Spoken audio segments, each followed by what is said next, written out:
Hello everyone, and welcome to the weird, scary and horrible parts of humanity. Today we are exploring the execution of Dutch citizen Ang Kiem Soei, which caused an international diplomatic rift between the Netherlands and Indonesia. Soei was born in 1952 in Fakfak, in what was Dutch New Guinea and is now part of modern-day Indonesia.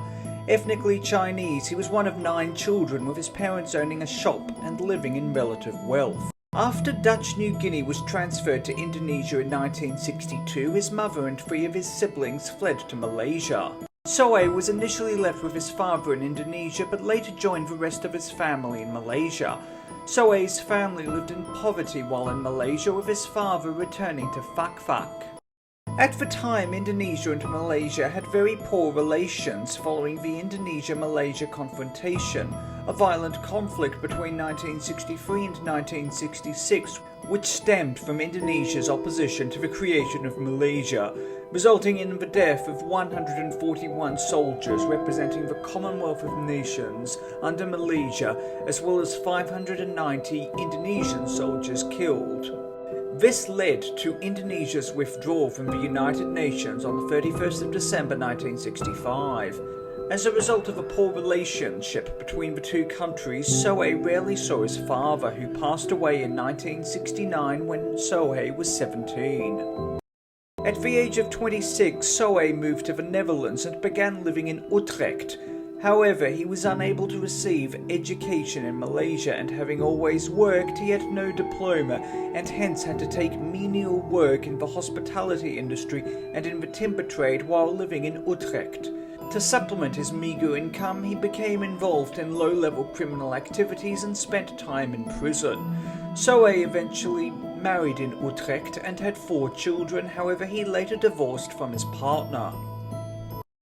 In 2002, Soei went on a business trip to Jakarta, Indonesia.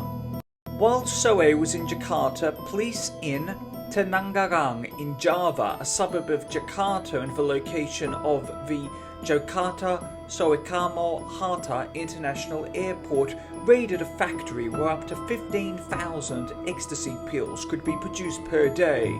In the raid, a friend of Soei was shot.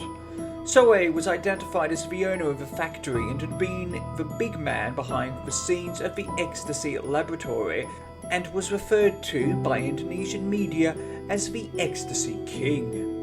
He was subsequently arrested at Hotel Borobudur, a 5-star hotel in the centre of Jakarta where he was staying. On the 13th of January 2003, Soei was sentenced to death. Upon appeal, the death sentence was upheld and he was fined €11,000. Held in Tangerang prison, he began selling medicinal herbs known as jamu patah tulang, which were able to heal broken bones, and was registered by the Indonesian Food and Drug Agency as a medical healer. While in prison, he was showing evidence of rehabilitation. Soei's execution was postponed twice, with Indonesia having held a moratorium on capital punishment between 2008 and 2013 under President Susilo Bambang Yudhoyono.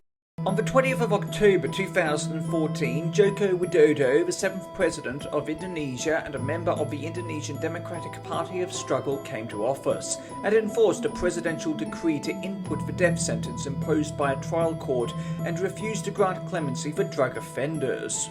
On the 15th of January 2015, after more than 12 years on death row, Soei was informed that his petition for pardon to his death sentence had failed and that his execution was to be carried out. Under Indonesian law, people on death row must be given 3 days' notice of their impending execution. Appeals were launched by Dutch Prime Minister Mark Rutte and King Wilhelm Alexander to President Joko Widodo, but these fell on deaf ears. According to his Dutch lawyer, Bart Stappert, Soei said that he was ready to die. He was taken to a high-security prison on Nusa Kambangan Island off the main island of Java, which was to be his final journey.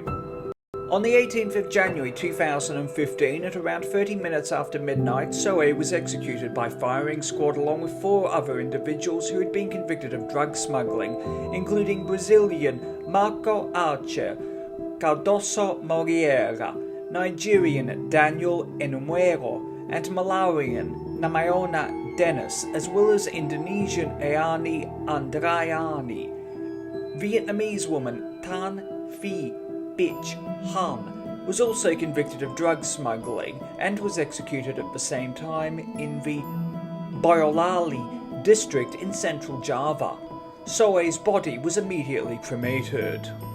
His execution caused a rift between the Dutch and Indonesian government, with the Dutch government temporarily recalling its ambassador to Indonesia, Rob Svartbol, who was sent back for consultation in the Netherlands. Thank you for watching. Please do yourself a favour and hit that like and subscribe button and the bell icon to inform you when new videos come out. It helps more than you know and your support is truly appreciated. You'll also be seeing 2 other videos for you to check out. Until next time, stay awesome, stay classy, be kind to everyone you meet, and have an amazing day.